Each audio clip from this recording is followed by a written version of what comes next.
Ya, halo guys. Assalamualaikum warahmatullahi wabarakatuh.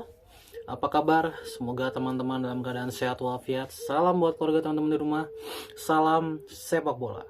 Perkenalkan gue aja, gue si netizen yang suka membahas bola. Jadi, 23 nama akhirnya sudah dirilis untuk memperkuat timnas Indonesia U23 di ajang Piala AFF U23 yang akan digelar di Indonesia. Ya, Indonesia menjadi tuan rumah ya, dimana dari 23 nama nyaris tidak ada nama baru yang hadir untuk memperkuat timnas Indonesia di Piala AFF U23 ya. Ya, kalau bicara pemain yang dipanggil, ini kebanyakan ya adalah pemain yang digunakan Sintayong untuk memperkuat timnya di Piala AFF 2024 lalu, yang merupakan turnamen terakhirnya Sintayong ya di saat itu, di mana Sintayong waktu itu kan memanggil timnas U20 plus beberapa pemain senior ya di Piala AFF lalu, dan ya secara hasil memang tidak memuaskan. Tetapi uh, satu hal yang menarik dari pemanggilan pemain ini, dia kan jadi pemainnya kan dominannya dari Sintayong ya, jadi kayak Donitri, Kadek Arel, Victor Detan, Arkan Fikri, Cahya Supriyadi dan segala macamnya ya. Dan segala macamnya, Kakang Robi Darwis, itu kan pemain-pemain eranya Sintayong ya.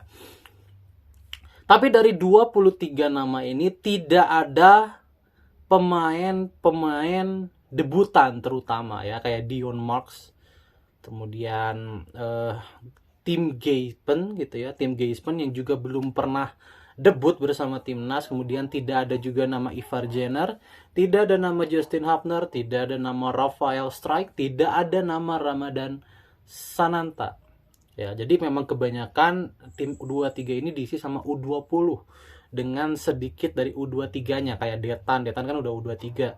Kemudian Victor Detan, Arkan Fikri udah U23, Ferrari udah U23. Jadi kebanyakan dari U20 ya yang dipanggil.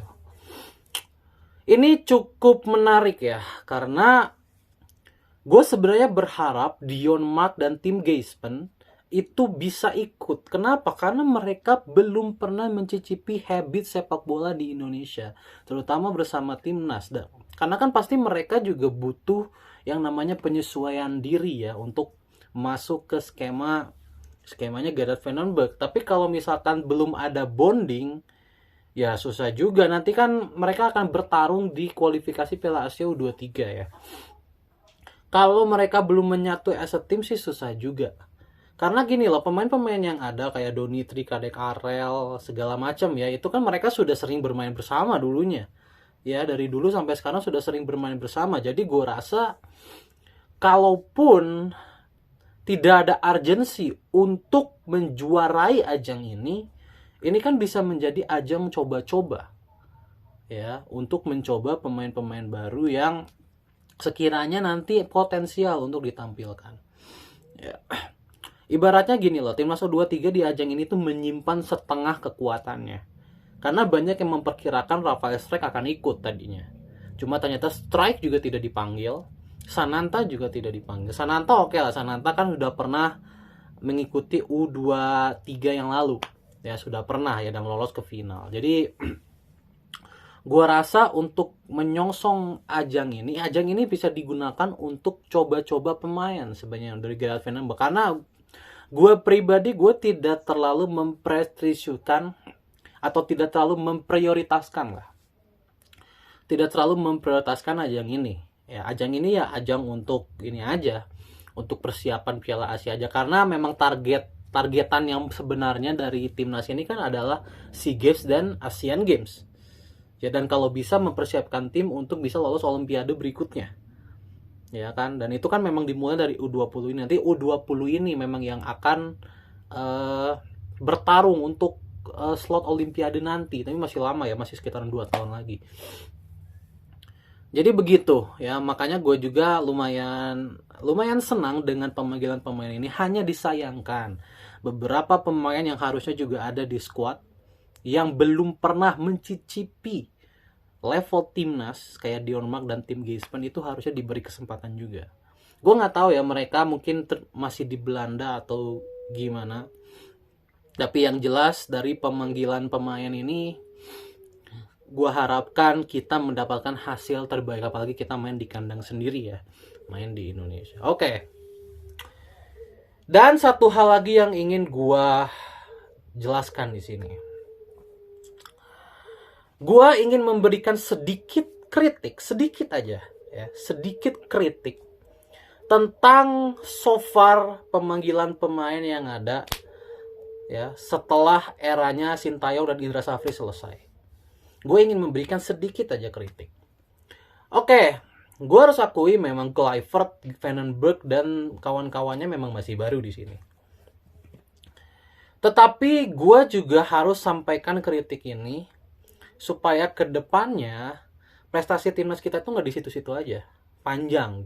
Gue rasa bisa meningkat, bisa improve. Karena sekali lagi gue jelaskan, prestasi timnas di 2025 ini ngestak di semua umur. Ngestak. Ya. Gue bilang ngestak gitu ya. Gue mengkritik tentang pemanggilan pemain yang ada.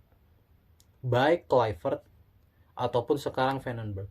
Kenapa? Karena gue menilai tidak ada pemain baru yang diorbitkan. Kalau kalian melihat pemainnya kan Raihan Hanan, ya kita sudah tahu semua. Arkan Fikri, kita udah tahu semua.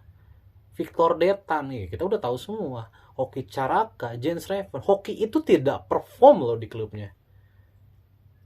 Ya, gue harus terus terang. Hoki Caraka itu musim ini tidak perform di klubnya. Tapi ya gue heran masih diberi kesempatan. Gue tidak paham gitu ya. Meskipun Hoki Caraka punya pengalaman, tapi gue rasa ajang ini sebenarnya cocok untuk pemain-pemain yang diorbitkan. Ya. Gue senang dengan pemanggilan banyak U20 karena hitungannya mereka diorbitkan ke U23 kan hitungannya. Tetapi pemanggilan Hoki gitu ya. Pemanggilan Hoki, pemanggilan Arkan Fikri. Ini sedikit gue kritik gitu ya, karena ya mereka ini sudah terbiasa dengan U23 dan mereka ini sudah terbukti tidak perform ya. Meskipun Arkan Fikri perform di klubnya, tetapi gue rasa Arkan Fikri itu sudah terbukti berkali-kali tidak perform. Jadi gue harapkan ada nama baru. Itu pun terjadi di timnas senior. Gue sangat mengkritik pemanggilan pemain di timnas senior karena nyaris tidak ada nama baru. Nama baru cuma ada Septian Bagaskara. Bagaskara cedera, dipanggil Beckham ya. Dua pemain ini memang sudah terlihat di Liga 1 sangat perform. Ya, sudah terlihat sangat perform. Jadi tidak ada nama yang diorbitkan. Ya, tidak ada nama yang diorbitkan. Ini salah atau tidak? Ya, ini tidak salah. Tetapi ini kelihatan bahwa Kluivert ataupun Vandenberg, ya kalau Vandenberg belum bisa kita ini ya, Kluivert itu belum punya taste. Ya, belum punya taste untuk melihat pemain yang memang dia butuhkan. Belum punya feel itu. Nah, di situ gue kritik. Makanya itu pun sebenarnya terimplementasi dengan hasil timnas. Terbukti memang tim ini belum bisa disulap oleh Kluivertnya sendiri. Karena tes dia dalam melihat pemain ini belum bagus gitu kalau menurut gue. Itu ya, belum bagus. Jadi itu aja yang ingin gue kritik. Ya, termasuk sekarang Vandenberg. Gue harapkan pendapat gue ini salah ya.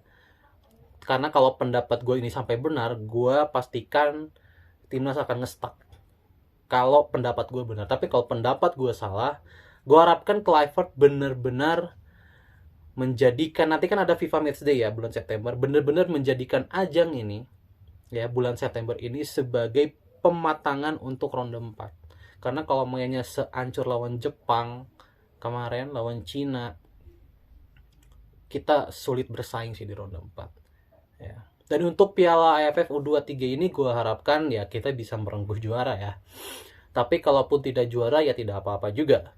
Karena sekali lagi kalau gue pribadi, gue ingin kita perform di Asian Games. Karena Asian Games belum pernah kita dapatkan.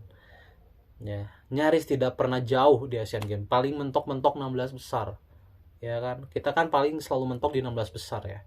Di 2 edisi terakhir mentoknya di 16 besar. Gua harap kita bisa sampai semifinal ataupun bahkan final. Karena sekarang squad kita sudah mewah. Oke, semangat untuk timnas U23 sekarang ya.